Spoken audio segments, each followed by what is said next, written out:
ব্যাপক সমালোচনার মুখে মেট্রো রেলের নিচে বিলবোর্ড বসানোর কাজ বন্ধ রেখেছে ঢাকা দক্ষিণ সিটি কর্পোরেশন। নগর কর্তৃপক্ষ বলছে রাজস্ব নয়, সৌন্দর্য বাড়াতেই বিলবোর্ড বসানোর অনুমতি দেওয়া হয়েছিল। আর মেট্রো রেল কর্তৃপক্ষ বলছে পিলারের নিচের অংশের দায়িত্বে সিটি কর্পোরেশন, চাইলে তারা বিলবোর্ড বসাতে পারে। এ বিষয়ে আলোচনা করতে রাজধানী ধানমন্ডি থেকে আমাদের সঙ্গে যোগ দিয়েছেন নগর পরিকল্পনাবিদ ডক্টর আদিল মোহাম্মদ খান। আপনাকে স্বাগত জানাচ্ছি ইন্ডিপেন্ডেন্ট সংবাদে। শুরুতেই যেটা জানতে চাইবো যে মেট্রো রেলের পিলার ঘেঁষে বিলবোর্ড বসানো নিয়ে কিন্তু ব্যাপক সমালোচনা হচ্ছে। প্রশ্ন হচ্ছে যে মেট্রো রেলের পিলার ঘেঁষে বিলবোর্ড কেন বসাতে হবে? আসলে এই ধরনের যে কোনো কিছু হতে পারে, এটাই আসলে আমাদের বাইরে ছিল।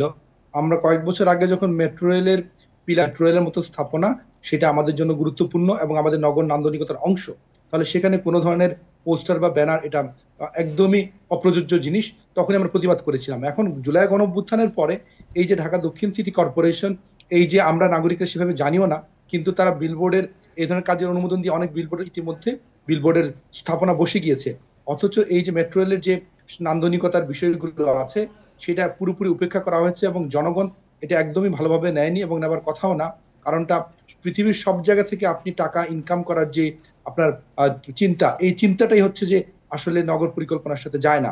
বরঞ্চ সিটি কর্পোরেশন, তারা তো আসলে জনগণের সংস্থা, তাহলে তারা কেন জনগণ পছন্দ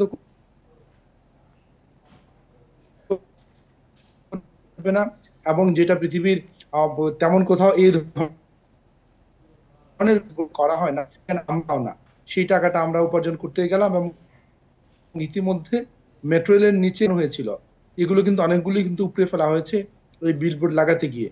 তাহলে আমরা কৃত্রিম সৌন্দর্য, অনেক সৌন্দর্য আনতে গিয়ে অনেকে যেটা দাবি করছে সৌন্দর্য, এটা তো কখনোই বিলবোর্ড সৌন্দর্য অংশ হতে পারে না। শুধুমাত্র এটা টাকা ইনকাম করার একটা প্রচেষ্টা। সেটার জন্য আমরা কেন আমাদের দৃষ্টিনন্দন যে শোভাবর্ধনকারী গাছ বা ফুলের গাছ, সেগুলোকে আমরা নষ্ট করলাম? এই পুরো বিষয়টাই প্রশ্ন তুলে যে আমাদের কর্পোরেশন বা বিভিন্ন সরকারি সংস্থা, তারা জনগণের মতামত তোয়াক্কা করে না এবং তারা টাকা ইনকামের জন্য এমন অনেক কিছু করে, যেটা নগর পরিকল্পনা বলেন বা কর্পোরেশন হিসেবে তাদের উপর যে অর্পিত দায়িত্ব, সেটা লঙ্ঘন। দক্ষিণ সিটি কর্পোরেশন কিন্তু বলছে যে মেট্রো রেলের সৌন্দর্য নষ্ট হয় এমন কিছু তারা করবে না। বিলবোর্ডের কারণে সৌন্দর্য হানি হয় কিনা? অবশ্যই বিলবোর্ডের কারণে আমাদের সৌন্দর্য হানি হয়, এবং এটা যেহেতু ডিজিটাল বিলবোর্ড, এটা আমাদের জন্য, চোখের জন্য আমাদের দৃষ্টি দূষণ যেটা বলি আমরা, সেই দৃষ্টি দূষণের কারণ।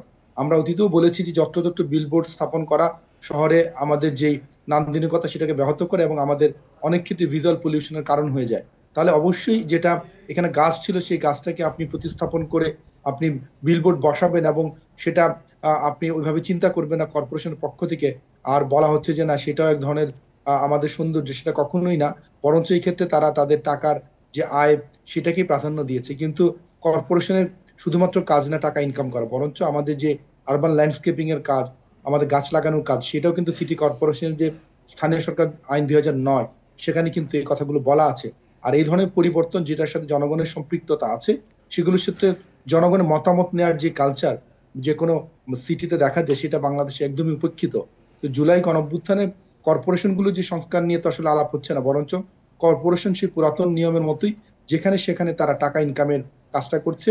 আমরা অনেক খেলার মাঠে দেখেছি নতুন করে ক্লাবের ইজারাদার দেওয়া হচ্ছে, সেই টাকা ইনকাম। অথচ পাবলিকের যে গণপরিসর, গণপরিবহন, তার নিচের জায়গাগুলো, যেগুলো আমাদের ঢাকা শহরে এমনিতেই ওপেন স্পেস নাই, তাহলে মেট্রো রেলের জায়গাগুলোতে, নিচের জায়গাগুলোতে যদি আমরা সুন্দর করে আমরা সেগুলো দৃষ্টিনন্দন গাছ লাগাতে পারি, তাহলে আমাদের অন্তত, আমরা এই ঢাকা শহরে অন্তত একটু নিঃশ্বাস ফেলা বা সেক্ষেত্রে চোখের একটা যে প্রশ্ন প্রশান্তি। এসেই যায় যে মেট্রো রেল এবং সিটি কর্পোরেশনের মধ্যে সমন্বয় নেই কেন?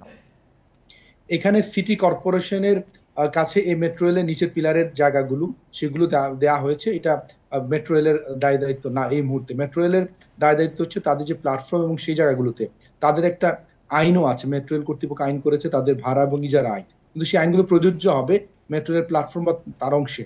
কিন্তু নিচের এই যে পিলারের যে অংশ, যেগুলো রাস্তার এখন পার্ট হয়ে গিয়েছে, এগুলো সিটি কর্পোরেশনের রক্ষণাবেক্ষণের কাজ। সেই জন্য এখানে সমন্বয়ের বিষয় না, বিষয় হচ্ছে যে সিটি কর্পোরেশন তার উপর দায় দায়িত্ব পালন করতে পারেনি। তবে মেট্রো রেল দায়িত্ব এড়াতে পারে না এই অর্থে যে এখানে কোনো ধরনের বিলবোর্ড স্থাপন করা হলে মেট্রো রেল কর্তৃপক্ষ তাদের সাথে বসতে পারতো এবং এই বিষয়গুলো নিয়ে জনগণকে সম্পৃক্ত করে তাদের উপর চাপ তৈরি করতে পারতো।